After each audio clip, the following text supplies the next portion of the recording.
Hey, let's start the show.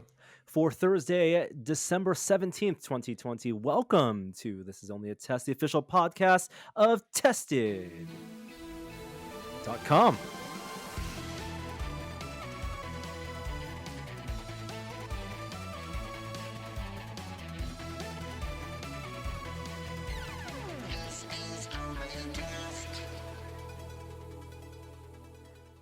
I dig that one a lot. It's the one I keep on going back to. It was made by Less Reverb. What have you out there? We've gone through a whole summer of user submitted intros. I don't know about you guys, but that's what I'm gravitating towards. I think it already feels like the new normal. It does, doesn't it? A little bit. Yep. We're back to an old normal now with everyone back on the cast. No special guests. You guys are special.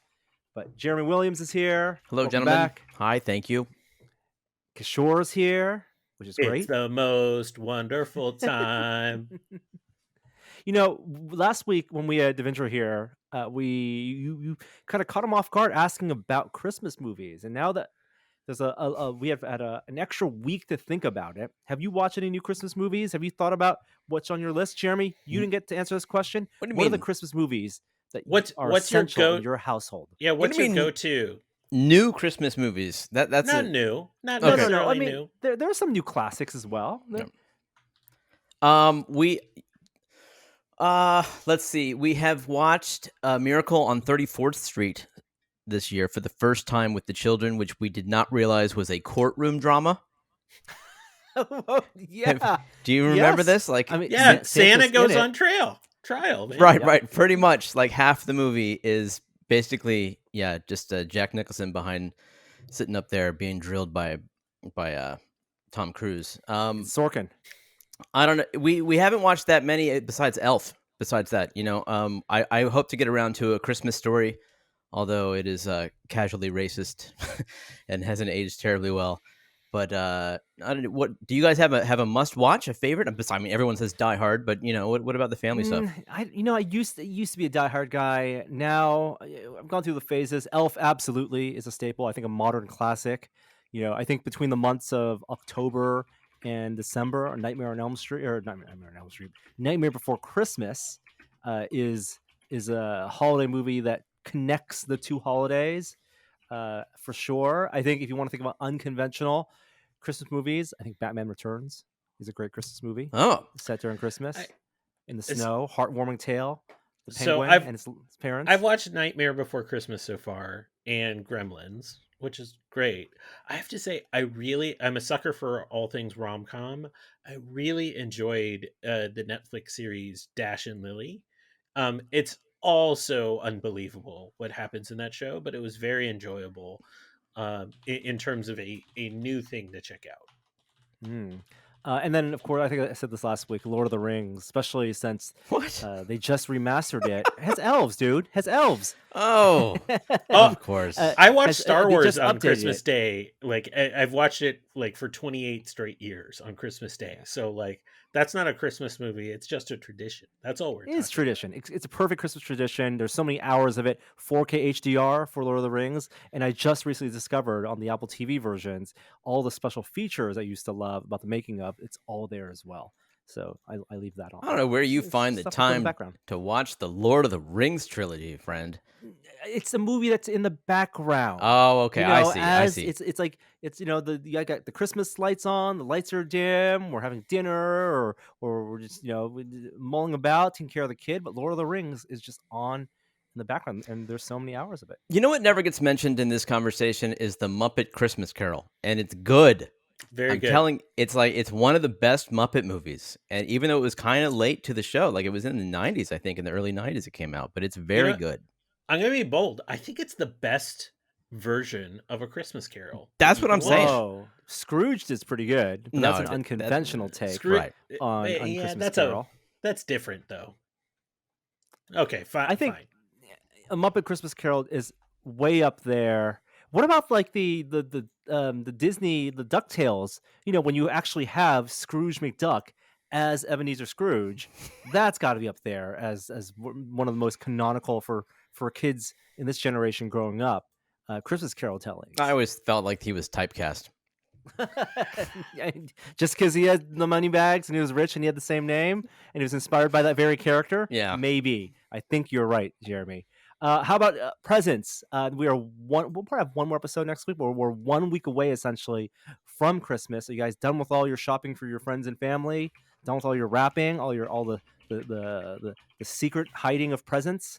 I am indeed. In fact, I just shipped everything off yesterday, and man, Wow. yeah, that's my sleigh. Well, I gave it to a sleigh, and it's off to be delivered. Hopefully by Christmas. I do not envy the mail carriers or the UPS delivery people, the FedEx delivery people right now. They have their hands full. Totally. I'm also done, but I also got Christmas is coming a little early for me because I broke down and bought a new TV. All the talk last week of how old my bedroom TV was kind of, finally broke my spirit. I bought a TCL Series 5 and it's going into the bedroom this Friday. So I can finally watch something in 4K. So 4K HDR, presumably, with the apps built in. Mm-hmm.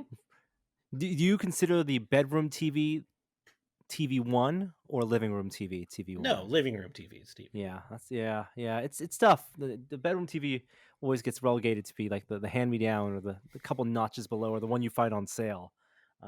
But yeah, we're not that age where the bedroom TV is TV1 just yet. I've never understood the bedroom TV, to be honest with you. I've never done it. I feel like it's a little bit like the hotel experience. I'm not sure I want that. What are you doing? Do you like read before bed or some other nonsense like that? What are you doing? Ebooks.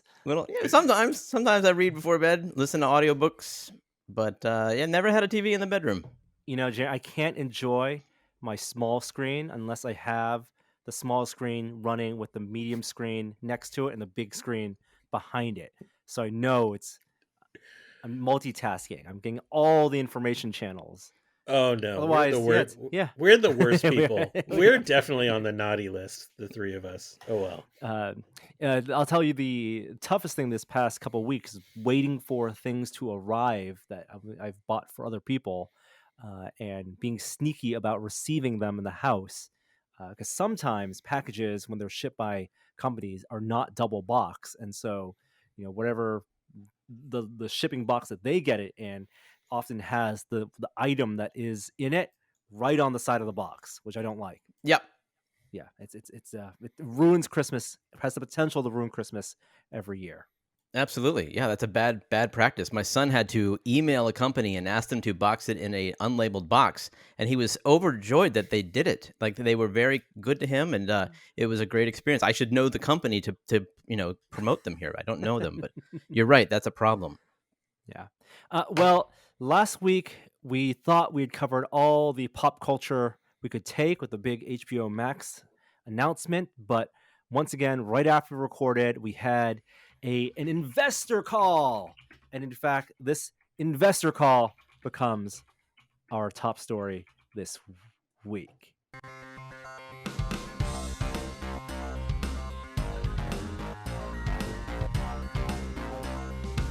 Top story this week. It's going to be a combination top story and probably all of the pop culture news, because there's so much to talk about. But we're, of course, talking about the Walt Disney Company investor call, primarily focusing on Disney Plus, in which we knew that there were going to be more Star Wars. Remember, we had that episode that we recorded years back when Disney bought Star Wars, and one of the things we talked about was there will never be an end to Star Wars. And we thought maybe with the movies, they would pace it out, and we thought that was a lot, and they'd taken a break from that. But now we have 10 new Star Wars shows coming over the next few years. What? 10 new, entire series? Did you not follow the news? Apparently not. Like, I heard about a couple of them. Okay, so I've been trying to think about the best way to unpack this, because there's Lucasfilm news, there's Marvel news, there's traditional Disney animation / Pixar news, there's even Fox and Nat Geo news, because it's all under the umbrella now of Disney Plus. But let's start with Lucasfilm. Let's start with Star Wars and the things we know and care about. So first of all, TV show wise, the things that we knew were already in development. There's going to be, they announced it way back, Cassian Andor show. This is a spinoff of Rogue One. It's got to be a prequel because spoilers, everyone dies at the end. So this is Diego Luna playing a member of the rebellion, of course, between. So this is in the Rebels era, right before Episode 4, of course. It's going to be Diego Luna with K2SO, run by Tony Gilroy, and they showed the first trailer. It's in production right now. We assume this is going to be kind of a limited series, and many of these, I think, because of the contracts involved, because of the stories they want to tell, they don't want to commit to it being necessarily an ongoing series, 5-6 seasons of something like we are hoping would be for The Mandalorian. But they're also doing these kind of special, limited one-off series. So, Cassiano, excited. Yeah, I love K2SO. Like, I thought the character was interesting. He was kind of the roguish, right? Like anti-hero type. So right between the line of good and corruption. And the behind the scenes stuff looks fantastic. It's not all just, the surprising thing for me was it wasn't all just ILM volume style production. It looked like big sets that they were building, lots of costumes, props, the kind of things you expect from a big Lucasfilm movie production almost. That's one. We knew that was not happening. corruption though. Let's just erase that word, right? He's not corrupted at all. He just acknowledges morally that ambiguous. rebellions Let's say can that be a way. little messy. Yes, Yeah. Right? Yeah. Okay. Yeah, If and everyone's lost someone, right? If they structure this like in a almost James Bond-esque way, like a spy kind of thriller type, I think this can really play. I think if they try to connect the dots too much, that's where you can get a little overeager and probably lose a little focus. But a contained spy thriller set in the Star Wars universe, where there's an overimposing empire, that sounds great to me. No lightsabers, probably. Great. Most likely. Right. Don't yeah. need them. Don't need Vader in this. Have Stormtroopers for sure. they confirmed K2SO is returning for it? Yes, Alan Oh. Tudyk is returning as K2SO, so it's going to be heavy budget in terms of the droid animation there. Other actors, you have Stellan Skarsgård. Some great character actors are going to be a part of this, and Mon Mothma's coming back. So the actress who played Mon Mothma in, I believe, Episode 3, as well as in Rogue One. So very excited for that. And some of those, maybe some of those X-Wing pilots that we saw that died off in Rogue One. Those are all, they had some great 70s hair. Let's put it that way. Obi-Wan, another show, heavily rumored that we kind of knew was in upcoming. This is the return of Ewan McGregor as Obi-Wan Kenobi, again, in this kind of 10 years after Episode 6, squeezed between the original trilogy and the new trilogy. And the big news here is Hayden Christensen returning as Darth Vader. How does this work? Jeremy Williams, explain to me your thoughts on this. I have no idea how this works. My concern is, how do you bridge the gap from the prequel trilogies and casting the same people who were in it to this new era of good Star Wars? And so that's the challenge, and I don't doubt that they can do it, because there's nothing wrong with those two actors. Like they should have been aces, but George Lucas. So hopefully we'll get some winners here, and we'll see what they could have really done. So supposedly this is 10 years after Revenge of the Sith. So it's Hayden Christensen, I guess, but it's Darth Vader at that point. So is he going to just be in the Vader suit the entire time, or are there going to be flashbacks to maybe some activity beforehand? That's a possibility. That also helps explain a little bit of them being, aged a little bit too, if they have it 10 years after Revenge of the Sith. This is the one I'm least excited about. I don't need more of Obi-Wan's story with Vader. Correct. I agree with that. I don't need more of. I think where they ended off at Return of the Sith, and then the reunion that we thought was their first reunion in the original Star Wars. When we last saw me, I was but the learner. Now I'm the master. Maybe when they last saw them was 2 weeks ago. Was a month ago? Who knows how many times their paths You remember when you were at intersected? the Jedi meetup last month? Yeah, I mean, right? what it does open up the possibility is that Obi-Wan tried to infiltrate, the Death Star or something that Vader was at earlier, and we'll get that as sort But of he a didn't know about the Death Star. How do you yeah. retcon all No, the? They're looking for like this is the problem with that even with the prequel trilogy when they're looking for nuggets from the original script and trying to extrapolate story out of it. Now I could see Hayden Christensen not just being in the suit, but also for any scenes where they might take the helmet off in his kind of cryo chamber, right? And we're gonna have a lot of Bacta tank scenes. What? I don't know if I maybe. need that. I just think they might build off of the "you should not have come back" line from Vader to Obi-Wan. Mm. But I'm staying by. I think this is the one I'm least excited about. Yeah, yeah, and Kennedy called it the rematch of the century. So they're billing this as there being some type of confrontation.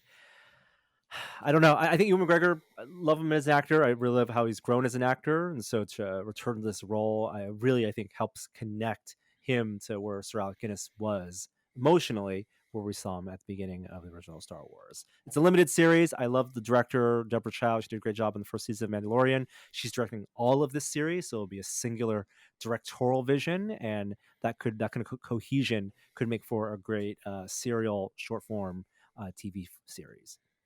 Okay, here So, go the new news. Ahsoka. Star Wars Ahsoka Tano. Just Ahsoka. Rosario Dawson signed on to do a spin-off of The Mandalorian. Great. We have No Ahsoka brainer, right? Tano, Grand Admiral Thrawn. We have a villain. We have like the search for Ezra Bridger. Perfect. Sign me up. Does this cheapen her appearance in The Mandalorian? Basically, rewatching the episode, it's basically a pilot for her show. Yeah, and that was a really good episode. So awesome. So Okay. I mean, all it does is it confirms some things that we're not going to see her again in the Mandalorian anytime soon. Like, and that whole thread they created is a thread that's going elsewhere. What I love about this is Dave Filoni wrote that episode of The Mandalorian. Most of the writing duties in The Mandalorian so far is Jon Favreau. Story credit goes to both, but this show will be entirely written by Dave Filoni. So it really allows him to expand the story that he wanted to. He's been telling in Clone Wars and Rebels. Okay, Star Wars Rangers of the New Republic, another spin-off of The Mandalorian live action series, and no details about this except that it will intersect with future stories and culminate into a climactic story event. That worries me a little bit. I'm all for like what the New Republic and also this again is the furthest we've seen in the kind of the original trilogy era between that 30 years between end of Battle of Yavin and Force Awakens. You saw the X-wing pilots, New Republic pilots. New Republic we know doesn't really last. So is this like the Cara Dune spin-off show? Is this the X-wings that we saw, X-wing pilots we saw Dave Filoni and the actor from Paul Kim's Lee. Convenience, Yeah. Paul Lee. Also, is this their spin-off show? Maybe. Yeah, maybe. We just don't know anything to get excited about this. Yeah, my fear for the show is that it's going to feel like side stories and not be able to hold on its own if it's going to rely on being intertwined with events of the Mandalorian and events of Ahsoka. Like if I think back to what Marvel did with the Marvel Netflix shows, this feels like the one no one watches, but we have to watch because there's going to be a culmination to the Defenders. I don't know, man. It sounds like there's gonna be X-wings, so I'll watch the first episode and see how it is. Oh boy, will there be X-wings? Exactly. Last two more live action shows. There's one called The Acolyte. It's a mystery thriller that's set in the final days of the High Republic, not the New Republic, the High Republic. So this is decades before Episode 1, when the Jedi were at their peak. Whoa, This is that's by interesting. Leslie Headland. Yeah. And wait, is that era even canon at all yet?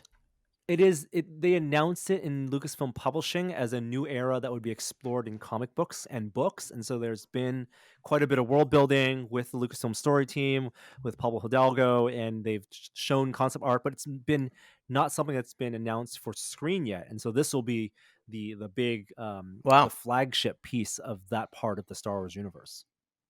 Yeah, and again, I don't know how closely these teams are working together, but if they are emulating the MCU model, now they have shows set in multiple different time frames, right? High Republic, which we've never seen before, Obi-Wan, which we kind of have imagined, and Mandalorian, Ahsoka, and Rangers, which are all the same time frame. If they can lay in story threads to get people to build up to some type of interesting thing, but while also sidestepping what we've seen in Force Awakens and the Snoke of it all, then that's a really interesting story challenge. And then last but not least for live action, there's also Lando, a No, you Lando skipped Calrissian over show. one too. Did I skip over? You skipped over the one I'm most excited about. But Lando sounds great. It's going to be basically a takeoff after what we saw at the end of, what is that, episode 9 now? No. Is No. it is it when Lando was at the height of his Lando-ness? Yes, it's gonna be Donald Glover. I bet it's not gonna be Billy D. No way is it Billy D. Lando. It's Donald Glover, capes and all. They haven't announced Oh, how many episodes, but it's gonna be. I believe who's doing this Lando show? The Justin creative Simeon team. from Dear White People Yeah. So is doing yes. it. Yeah, you're Yeah. probably right. It'll probably be Yeah. Capes. Yeah. No, I think the best one is the one that had the best sort of lead into it, and that's Patty Jenkins being revealed as the That's director the film. Okay. That's not Disney yeah, Plus. This is the film. So now in the yeah. film world, live action, 2 films announced. The next Star Wars film is Patty Jenkins' Rogue Squadron. I'm super excited for this. This is the best thing. If you haven't watched the reveal of this, is note perfect. You should watch it. It's just brilliant. I mean, does this really kill hopes though for Wonder Woman 3? You know, they got their big payday. The assumption is, HBO Max, that model of filmmaking is the direction for Warner Brothers and AT&T. Patty Jenkins, I You're would love to see her come back for playing Wonder Woman 3. 7-dimensional chess over there. Just be excited about this. You haven't even seen the Wonder Woman that comes out in a week and a half. I have not, but I'll watch on HBO Max. But I'm not paying $20 for it. I mean, I want to pay $20 to see it in theaters, so that there's a chance for this movie to make gangbusters money, so that they can make another one. You're overthinking. That's how the business of Hollywood. You're overthinking it. Just be excited. We're getting Top Gun in space. Yeah, and it's Top Gun in the stars. It's a Star Gun, Rogue Squadron. Presumably about a whole team. Based on the uniforms, gotta imagine it's not new trilogy. It's still closer to original trilogy, but that's pure speculation. I'm sure they're still working on story, and they're continuing that name of the Rogue name, right? Rogue One, Rogue Squadron. Love that. And they said very specifically, this is the next Star Wars film. And it comes out in 3 years. We will be 3 years older and wiser, and who knows? Yeah. Maybe even more of a Star Wars fan by then, if things go as they are on Disney Plus. And then they also announced that Taika Waititi is developing his own Star Wars film, fresh, unexpected, unique. He did a great job with what he did on Mandalorian, of course. Also in the Disney family with Thor, Ragnarok, and Love and Thunder coming up. So very excited for that. And the biggest omission in the theatrical Star Wars world, no mention at all about the Rian Johnson trilogy that was previously announced. Like, That's gotta be zero toast. acknowledgement. Yeah, I'm so sad about that. I mean, the David Benioff, DB Weiss trilogy that they were going to make, I don't care much less about that. But I was really hoping that Rian Johnson got to make at least another Star Wars film. So, I mean, honestly, though, we have The Mandalorian right now, and that's about it, right? So now we have 10 things in development, a lot of which is based on the success of this one TV show, like on Disney Plus. You can see that they're saying, okay, that's a hit. Let's do 8 more of those and see what sticks. And I'm a little bit worried about diluting like the Star Wars greatness on Disney Plus just a little bit, because like I don't have a ton of time. I don't have infinite time to watch every show. And so You can't be a completist. You couldn't be a completionist before with Rebels and Clone Wars and the comic books and the novels. it's true. uh, But there's also only so much talent to go around at the from the filmmaking standpoint. Bus left the station. It is speeding down the highway. So it literally can't go under 55 miles an hour or it'll blow up. Like Or the we investors are will in bail. a speed situation here. I think that like the idea of any sort of restraint on the Star Wars universe is gone. They're throwing stuff at the wall. Maybe people are less precious about the TV stuff. Obviously, the tone can be more varied, even within one show like The Mandalorian. You have different voices and different directors. They have this thing called Star Wars Visions, which is going to be a bunch of different takes on Star Wars. You know, there's animation in The Bad Batch. You have a droid story, right? An animated show that ILM is doing just about droids, about R2D2 and a new hero, a new droid hero. So, and that's just the Star Wars stuff out of Lucasfilm. They got Willow. They're doing. Yeah, they're bringing back Warwick Davis. Warwick Davis is going to do it as a limited series, I think, and not it's a series, not a movie. And then they also, let's wrap up the Lucasfilm stuff. Indiana Jones 5, the final chapter, will be written and directed by James Mangold, filming next year. Harrison Ford's coming back. Who's James Mangold? One last time. James Mangold directed Logan and also Ford v Ferrari. Oh, really? Huh. Yeah. All right. Two very good movies. This is elder abuse. Like, stop it. Stop it with this. Don't make him run. Yeah. What are we doing here? You got to imagine Harrison Ford doesn't care about legacy. Like he owns some of the most iconic characters ever on screen. He did not need to come back for Blade Runner. He didn't need to come back for Force Awakens. He did it anyway. He's not going to do it unless he has fun with it. I mean, who knows like what character he personally cares most about? And maybe that's Indiana Jones, and maybe he wants to send off Indy send it off right one last time. It's gonna be weird. No Steven Spielberg directing it. I feel like there's a little bit of assumption there on saying that Harrison Ford doesn't care about legacy. Like you don't know that. It's like there was a girl in college once who told me that she liked the way I didn't care about what I looked like. Because you don't care about what clothes you're wearing. Yeah, this got deep real fast. You can make your assumptions. That's okay. But maybe he does, and that's why he's coming back, because you don't want to end on the bad note. But it's always a gamble. I just hope that the fifth one's good. Yeah. I hope they don't do a passing of the torch. They let the story finish up. Who cares? 20 years down the line, probably more like 8 years down the line, they'll reboot Indiana Jones and recast it and retell that story.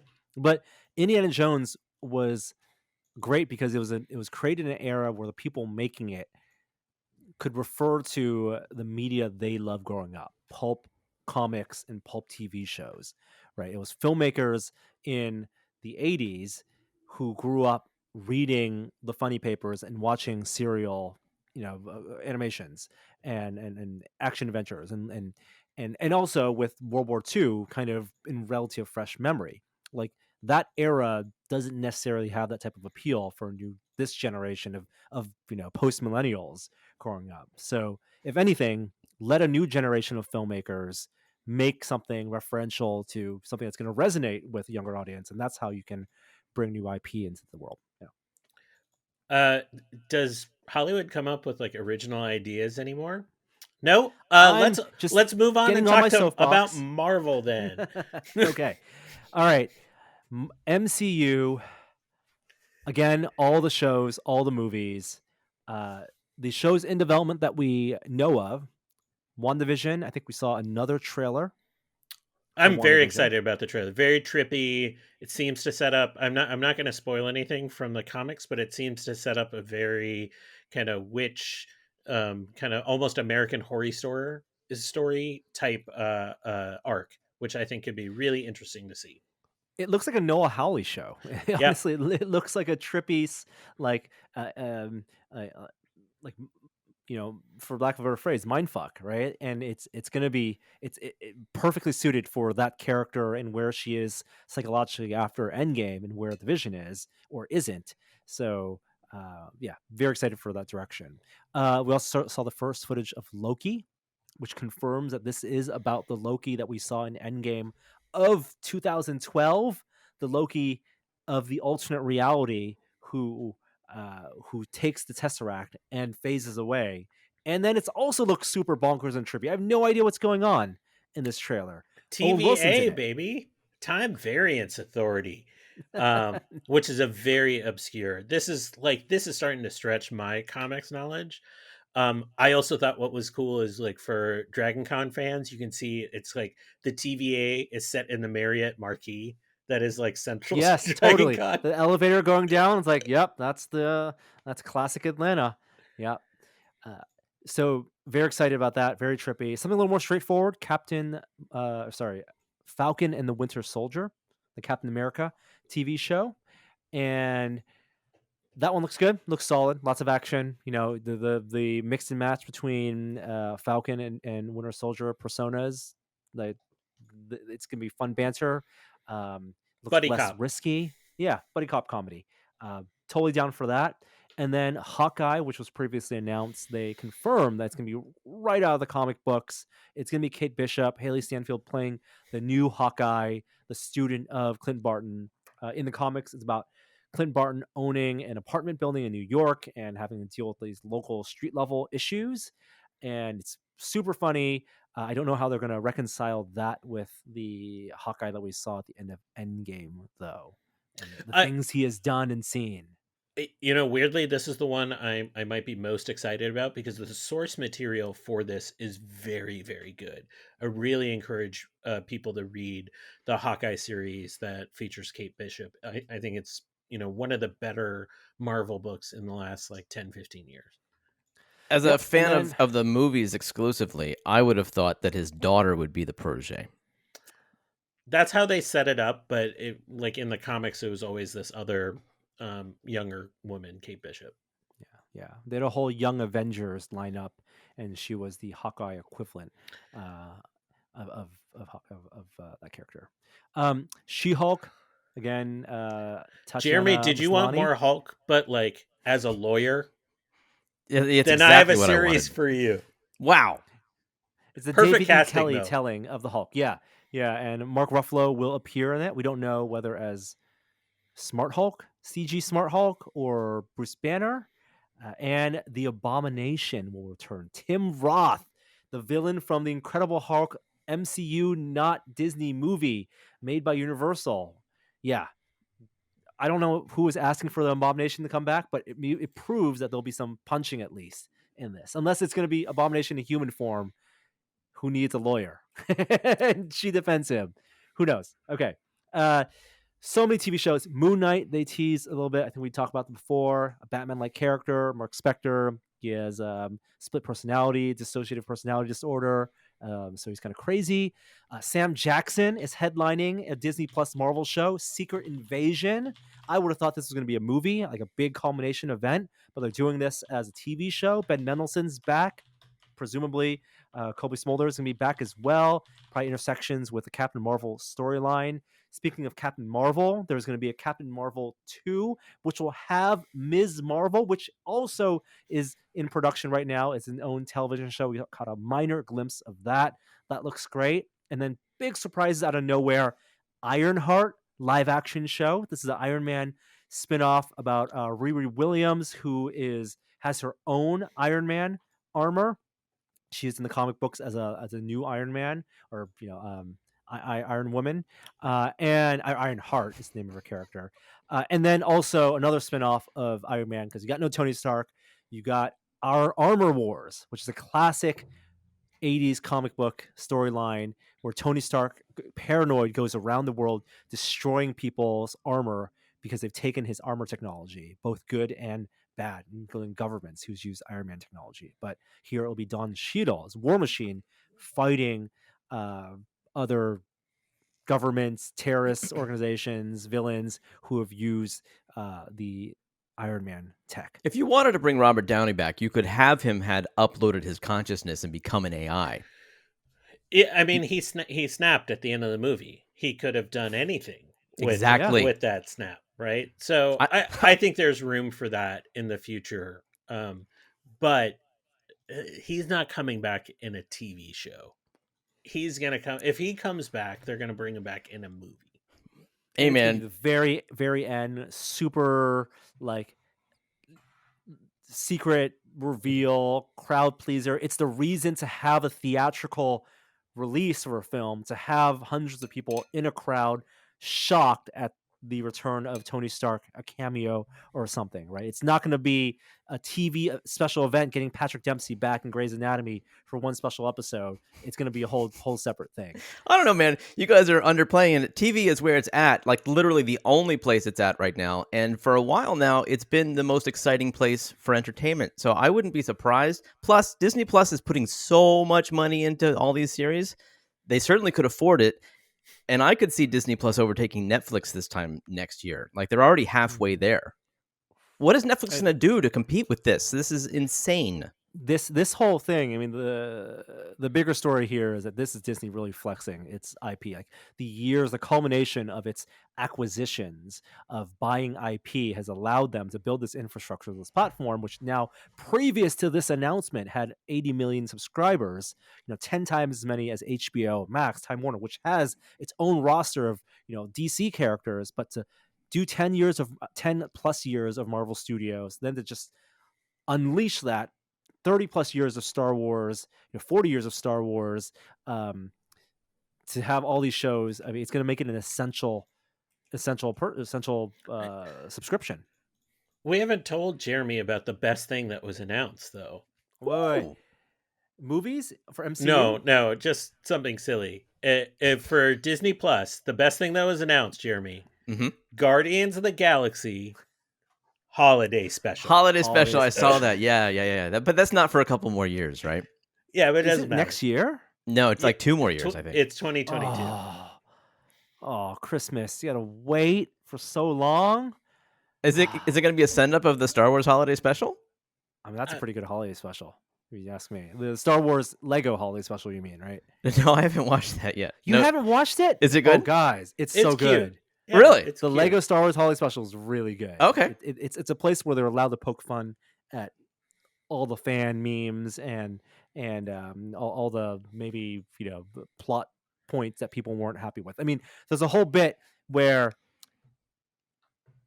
Kylo Ren has his shirt off as Lego Kylo Ren, and he's singing bum bum bum bum bum, and there's a whole pun about his abs. Yeah, it's worth watching. There's Blade, the movie. Shang-Chi's already finished wrap shooting. Eternals is coming out. Doctor Strange and Multiverse of Madness. They didn't mention Spider-Man at all. But the big Marvel movie news that dropped was that they have confirmed Fantastic Four is in the works and will be directed by John Watts, who directed Spider-Man Far From Home and Homecoming, and presumably a new Spider-Man film that they haven't really talked much about yet. But Fantastic Four, the first family of Marvel. Yeah, no casting whatsoever. Yeah, no date announced either. So John Krasinski and Emily Blunt, is that where you'd go? I mean, I think the agents are salivating right now. Like, this is the thing. As fans, we can latch on to these photoshops and the fan petitions and all these things and be vocal about our dream castings.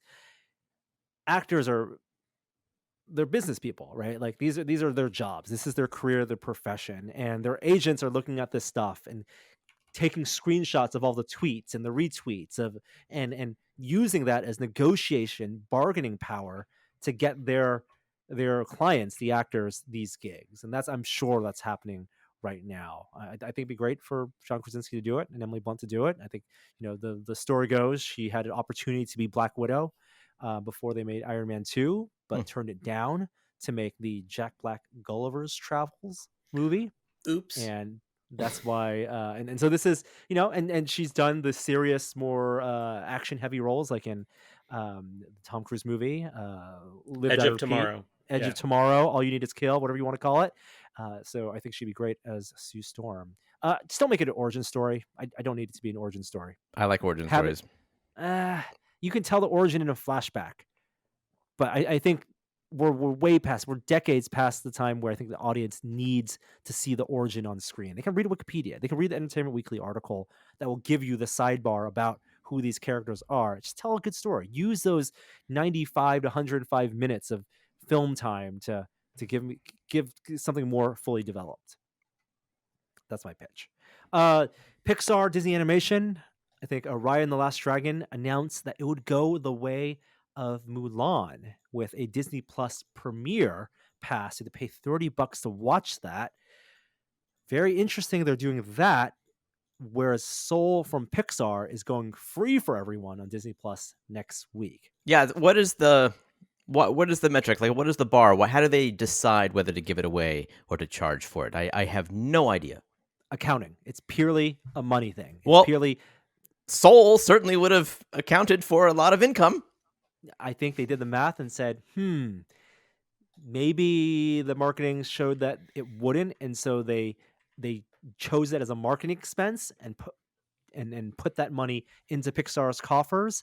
But someone at Pixar allowed them, they shook hands and said, Yeah, we're comfortable with you guys doing this. Whereas someone on the Disney animation side said, we're not comfortable with you doing this. We can't recoup new subscription costs. Like, Soul is a holiday marketing play for people to watch it on Christmas. It's an event for the seasons, right at the, as we're at the time we need to be at home the most and not be out in the streets and theaters the most. I think that makes the most sense. And it's unfortunate because I think they announced that for Pixar films going forward, they're going to do the Disney Plus and theater simultaneous release. I hope that doesn't undersell the Pixar as a brand and Pixar as a separate studio, because has been sustained not only by its awards and accolades, but also by making billions of dollars on Incredibles 2, on Finding Dory. Yes, I know sequels, but they have a lot coming up on their slate with Luca, and I think they announced this. What is it? Turning Red, I want to say, is their other film, but they announced a bunch of Pixar films also, and a TV coming in series. a couple of years. Yes. So, wait, which one's the TV series? I thought it was like the build up to a is it a softball game? It's a build up to an event, and it's like the week beforehand, and it's a serialized series, and every single episode is from a different person's perspective. Who is a part of the same event. That's cool. I like that. I like that it's an event series. Again, tell these self-contained stories. Don't make it feel like it's Disney XD, cable TV, animation shows. I mean, nothing wrong with that. I just think that for Pixar to put the storytelling effort, they can't work at the pace of television necessarily. And there are going to be a bunch of Disney Animation Studios TV shows on Disney Plus. So Moana is getting a TV show. Baymax is getting a TV show. I'm excited for all of those. Live action Disney films, they announced a bunch of those as well. Let's skip down to they own Fox, they own FX, and it'd be a question of when the content from those shows, maybe a little bit more mature, would make its way and integrate into Disney Plus. Well, no firm announcements on the US side, but abroad for Disney Plus subscribers, they're going to get a thing called Star Plus, which is going to be another tab in the Disney Plus app, and it'll be for the more mature shows and movies like Die Hard, like Aliens. And speaking of Aliens, Noah Hawley is doing an Aliens TV show, live action TV show. So the universe continues. Firefly is getting a reboot on Disney Plus. This wasn't announced at the event, but this came out as reported news afterward. Early stage development. I don't know. I mean, very mixed about this. What does reboot mean? Like, is it same characters, different actors, or is it the same actors? Yeah, no, it can't be the same actors. Soft reboot. Wait. That's the problem. Hard reboot. I think that's the problem, is that you can't do what fans want without the same actors. Like the cast is what is so good in that show, and there's such chemistry and humor, and that's going to be a tough nut to crack if they do want to recast it and make it some other timeline or some other. Ron Glass is dead, so that makes that challenging. Mm-hmm. Uh, I think the real challenging thing is like you can't. It's hard to replace Alan Tudyk's comedic nature and Nathan Fillion's charisma and Gina Torres's like comedy and just like grit that she brought to the show. There's no way they're gonna bring back what's that guy's name, Adam Baldwin. He's become Right. like almost Way nuclear. toxic. Yeah. Yeah, And also Joss Whedon may not be involved in this. It's right. not confirmed yet. It felt like Serenity, the movie, which where all these deaths happened, spoilers, is where Joss Whedon ended what he was wanted to tell with that crew. So this is just a brand play. And that's feels real icky. Like let Firefly rest. I don't need. I don't think fans are gonna be excited for a recasting, retelling of that story Uh, if Joss Whedon's storytelling isn't involved. And like you oh, said, the I chemistry of the don't know if original that's actors. true. I think there's a number of fans 5 years ago that would have felt that same way, but I think the shine has kind of come off of Joss Whedon himself. I, but the thing is, but Jeremy is right. Like the casting is a very thin line that you have to walk. You have to nail it, and the writing has to be right, and the mood has to be right. So I'm very mixed on this. Like, but thing is, like, you can't as fans be like, I can't believe we never got more than 14 episodes of the show, and then Disney come back and be Like like, 8 episodes of the show. here are more Yeah. episodes of the show, and be like, nah, you ruined it. Like, you can't have it kind of both ways. No, Wi- I want them to I want to be in the future with all the remaining cast members, and I want them to put the band back together and go on escapades throughout the galaxy. I'm starting to get tired of the nostalgia play of like, bring back everyone that was in it Well, then before. you don't need to, it can be original show. It doesn't need to be Firefly. Like I Yeah, don't think that universe necessarily needs more exploration. They have Star Wars, for God's sake, right? You could literally make it a generic Star Wars, a new crew on the show, and get more play out of that if they want to tell a more PG story or family friendly story. Tell Lost in Space and Star Wars. I don't care. I don't think they need to go back to Firefly necessarily. And then last bit, of course, this is expected thing, but they also announced a price increase. So from $7 to $8 a month, or $80 a year, I want to say. And so this is completely the new normal. This is how they're going to everyone. I mean, there's got to be some antitrust stuff coming down the line. I feel like Amazon's getting way more expensive. Netflix is way more expensive now. Of course, the business has changed vastly from when they did streaming versus disc. But where do you feel like is the peak of what a household would be willing to pay for the essential streaming service? It's There's no I- answer to that. I mean, it's whatever. I guess Netflix has set the bar. They're still the most expensive. At like what twice that if you're paying for 4K. yeah, yeah. So It's like 15, $16. this is I, this price hike you're talking about. No one's even going to notice. that's the thing. No one notices now, but incrementally. I think if once you go over $20, people are going to start dropping it. And you can have new Star Wars shows a new Star Wars show every week for a whole year, or a new Marvel show for a whole year. But it's going to be real tough for people to justify $200 a year, $250 a year for a subscription show. And it's not. People don't think of it that way. Where they look at their bills and say, "Oh, I'm paying $50, $60 a month for these 4 streaming services I love now. Maybe I should just give Disney all that money and pay $40 a month to Disney because I love Disney so much, or they have all the essential stuff." It's the proposition value. They want the diversity of content. They want the option to go pick the best thing, the flavor of the month from Netflix, and and have their Amazon Prime subscription, and maybe dip into to HBO. I think it's gonna be really tough for these media companies, but I don't think they need to charge $30, $40 a month to make billions of dollars. Even at $10, $15 a month, they're making billions a year already on this. I think we're gonna look back on 21 and 22 as a year that like hubris and arrogance coming out of the pandemic when everyone was streaming led to some terrible decisions. They're essentially cannibalizing the movie industry with like the rise in these costs. Well, I think people are going to want to go back to movies, and so you're not going to be able to cannibalize that.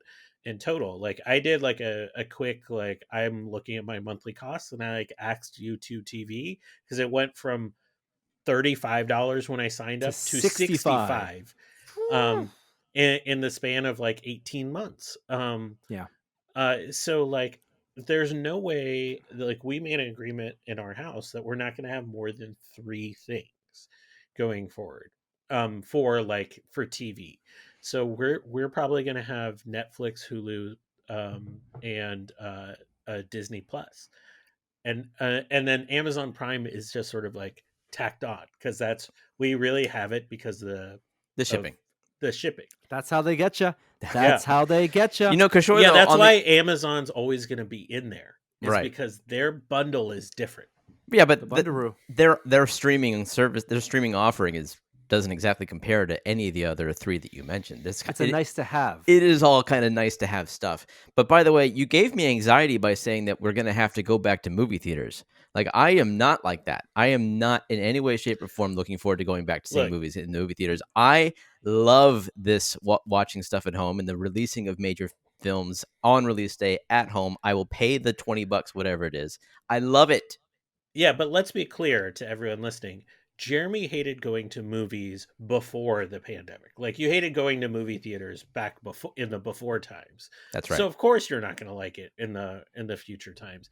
I just think that's not going to be true for the majority of people. I think a lot of people are still going to want to take their kids to a movie, with their friends, that it's a social experience. I still think people are going to want to go to movies to have nights out, to have dinner, to have drinks. Yes, it's probably going to take a while to come back, but it'll eventually get there. I just don't think it's sustainable for people to have, $200 a month bills on streaming. And go to the movies. Yeah, and Yeah. like, So no movies. I'm good. Yeah, I agree with Kishore. I think that the especially for these public companies and so much pressure for them to look at what their business looks like in the next 5 to 10 years.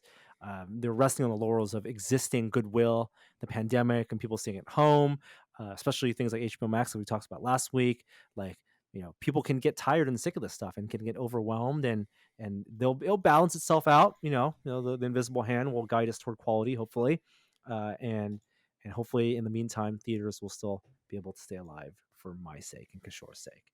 All right, we're going to skip over pop culture because we did a whole lot of it, but let's move over to technology news.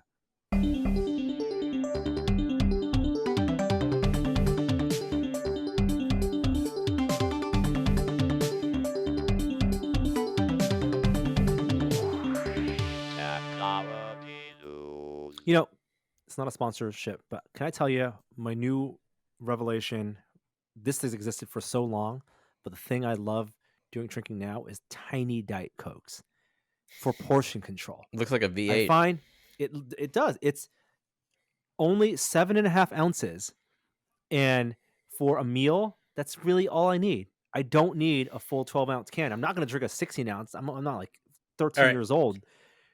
there was But a definitive portion. rating of the ranking of how Diet Cokes were on TikTok that I think I shared. It was a definitive ranking of the different various Diet Cokes, like with like the 2-liter bottle being the worst, Of course. the 20-ounce bottle being the second worst, the can being like the solid choice. I think the smaller can would be, to me, like a step below the normal size can.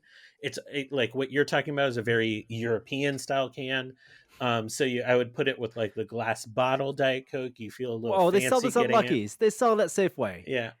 But the number one unequivocally is the McDonald's fountain Diet Coke. And so Fountain Diet Coke with the magic machine that allows you to mix however much a little flavor Yeah. and things you want. Another reason to go to movie theaters, because movie theaters had those in spades.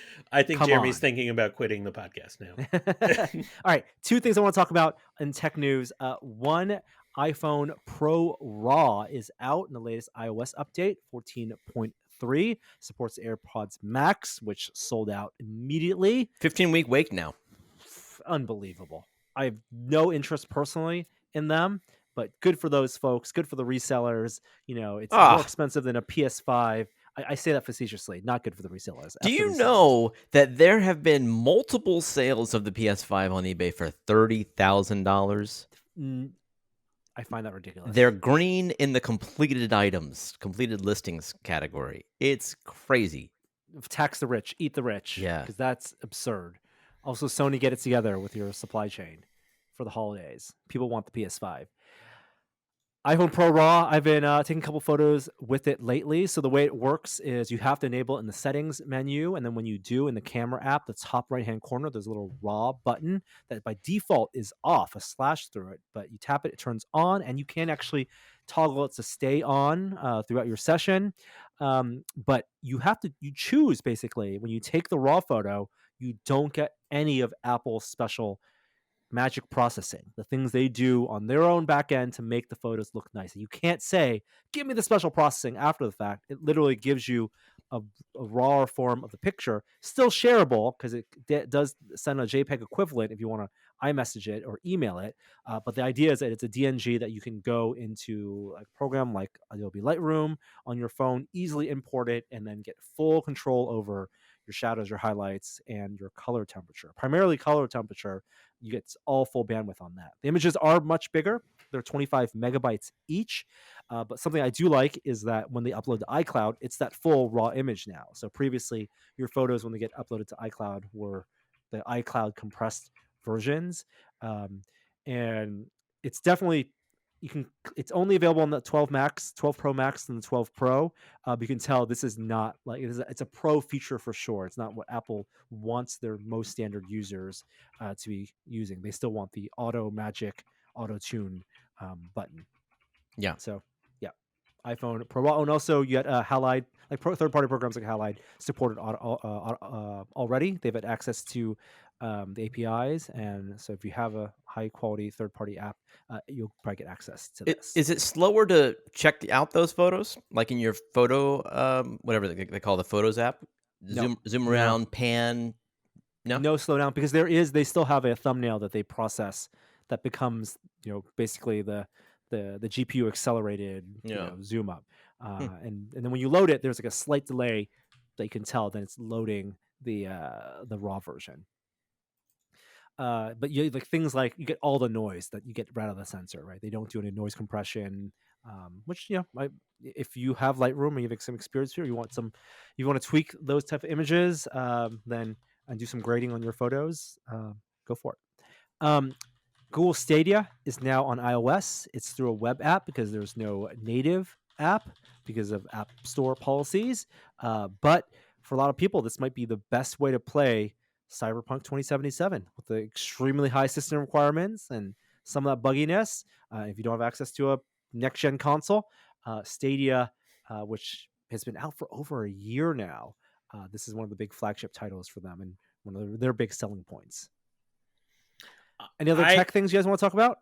Well, I was just gonna say the real thing with Cyberpunk is all the refunds that are happening now, just because of how bad it is for so many people. So I'm not sure I would advertise this Stadia integration as a way to play Cyberpunk, given everything that needs to be patched in that game. It's not bad, right? It's just buggy, and they kind of played it safe in a lot of ways. Yeah. I don't mean the game is bad. It's just like people are having system crashes, and that's more than buggy. That's unplayable, is what some people have said. It's buggy. It's for what I've read and seen of the videos that people have shared, the optimizations they put in the game, kind of take you out of the suspension of disbelief. They're very obvious. Some of the optimizations, fading of NPCs, the performance on the previous gen consoles, on the PS4 and the Xbox not Series X, the Xbox One and the One X is terrible, and they've publicly apologized for that. And really, it was no excuse. Like they just did not have time, or they didn't optimize for those consoles. And so the refund mechanism, which they said they would be backing, like if anyone's unhappy, go get a refund. Like that's how it should be. But still, people are having problems trying to get the refunds from like Sony or Microsoft, and we don't know what the state of that is right now. Yeah, the 8 million pre-orders. I mean, they've made so much money from this game, and yeah, I think overall the consensus is wait until it's patched. Do we want to do moment of science or do we want to skip it? We'll skip it. All right, then let me cue up the right sound cue then, and let's do a very quick VR minute.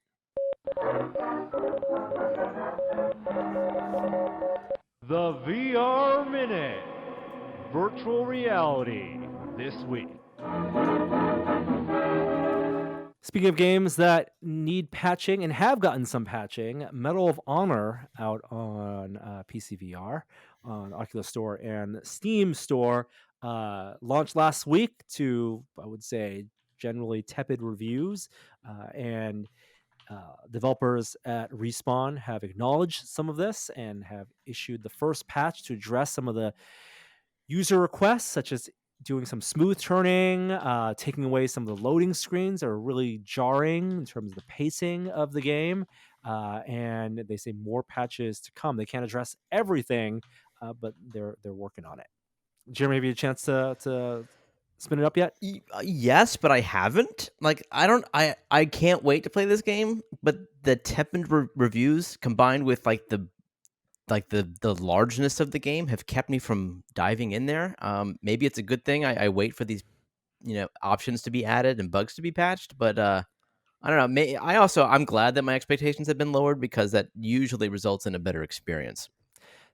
Absolutely true. And I think not only is it about setting your expectations about the quality of the game, and I'm not saying it's poor quality, but it's more of what kind of game they wanted to make. And you've played a lot of Pavlov, you play a lot of Population One. There's VR. The strength, and we obviously play Half-Life Alex, but the strengths of VR aren't just in simulation games; they can also be in fast action. And this, for a World War II game, leans more toward the fast action, run around, shoot Nazis, than it does the kind of intensity of a combat sim. Mm-hmm.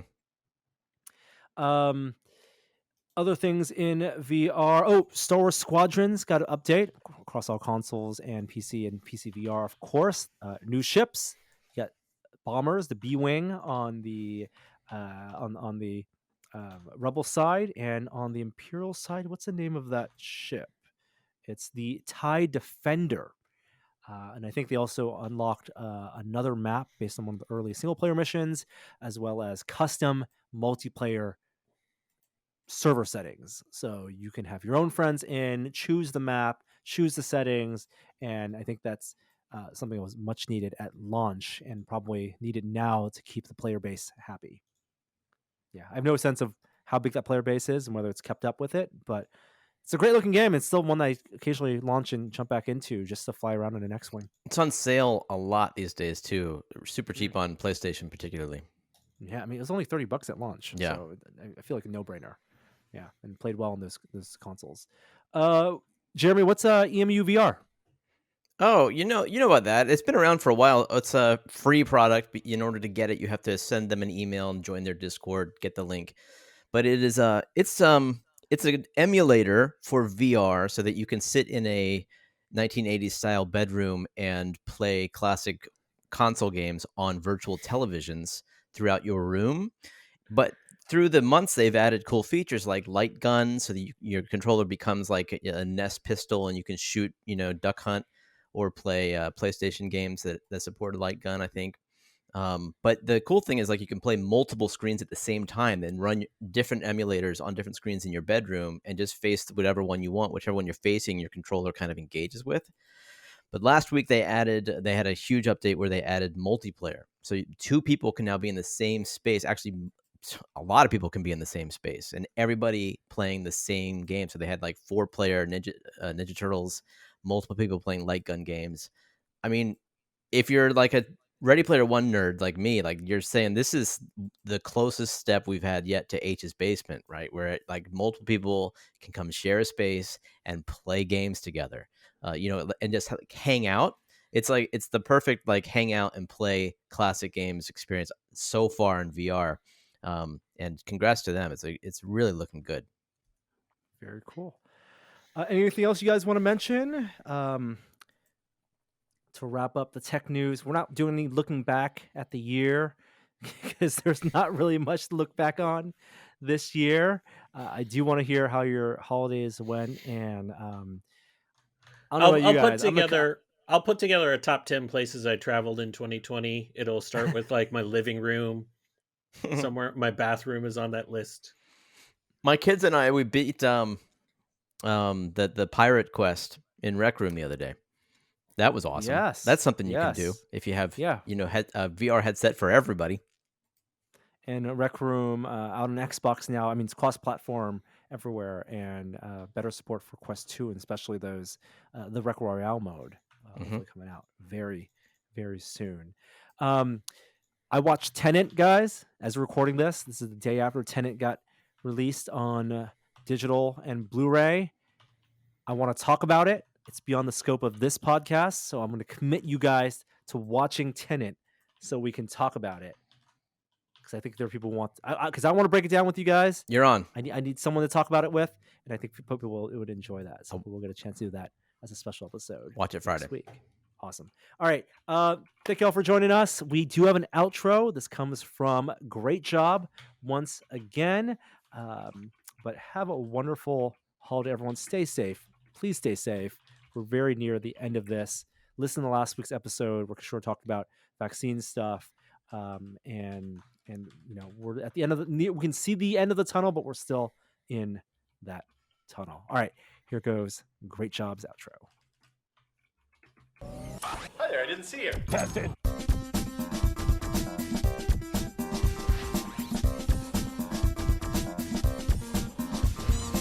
Hey, I remember how we talked about how Sony was going to bring back the Aibo. Yeah, they did. They are, and Okay. the new Aibo. There's information on it. Now it has sensors in the head, so you can rub its head, rub its chin, rub its back. I got sensors in my head and my back. No Yeah. one rubs me. No, you're not an Aibo. Tested. All right, well done. That guy's Thanks. funny.